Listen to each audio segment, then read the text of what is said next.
Sebelum kita mendengarkan renungan pada pagi hari ini, marilah kita berdoa. Tuhan Allah Bapa yang bertata di kerajaan surga, terima kasih atas berkat-Mu ya Tuhan. Sebentar kami akan mendengarkan firman-Mu, semoga firman-Mu selalu ada dalam hati kami dan kami bisa lakukan dalam kehidupan kami sehari-hari. Terima kasih Tuhan, dalam nama Yesus Kristus, haleluya, amin. Suling 16 Mei 2022, dari tidak berguna menjadi berguna.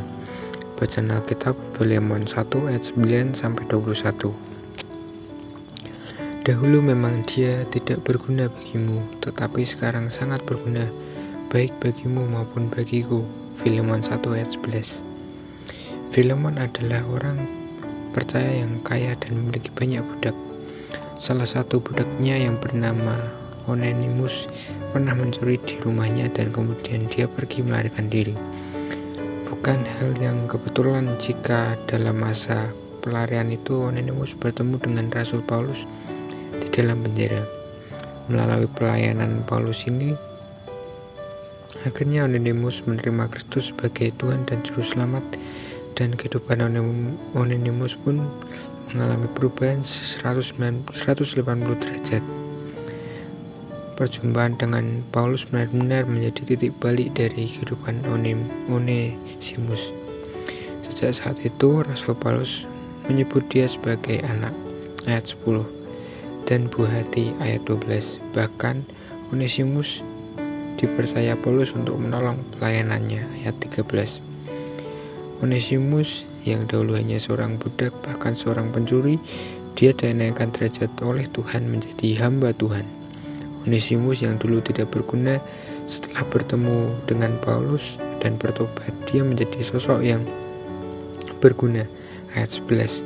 Ketika Paulus mengembalikan Onesimus kepada Filemon, Onesimus tidak lagi dijadikan budak. Onesimus diangkat menjadi saudara yang kekasih, ayat 16. Akhirnya kehidupan Onesimus benar-benar diubahkan oleh Tuhan. Tuhan memberikan anugerah kepada Onesimus untuk merdeka, untuk Onesimus dapat menjadi orang yang berguna dan dipakai Tuhan untuk pekerjaan pelayanan Injil pada saat itu. Perubahan hidup Onesimus tidak terjadi secara instan, tetapi melalui proses pembentukan yang mungkin menyakitkan. Onesimus bagaikan sebuah bejana yang bersedia untuk dibentuk oleh Tuhan. Melalui kisah Onesimus ini kita bisa belajar bahwa ketika kita sungguh-sungguh bertobat dan hidup seturut dengan perintah dan kehendak Allah, maka hidup kita akan diubahkan. Kita tidak dapat menjadi bejana yang sesuai kehendak Tuhan jika kita tetap merasakan hati. Jika kita pernah jatuh dan masih ditegur Tuhan melalui firman Tuhan, artinya kita masih berada dalam kasih setia Tuhan. Pakai kesempatan yang Tuhan beri untuk meninggalkan dosa-dosa yang kita perbuat dengan pertobatan yang sungguh-sungguh, tentu Tuhan akan menolong. Seperti Tuhan mengangkat derajat Onesimus, Tuhan juga pasti akan mengangkat derajat kita menjadi orang-orang yang berguna untuk pelayanan dan kemuliaan nama Tuhan.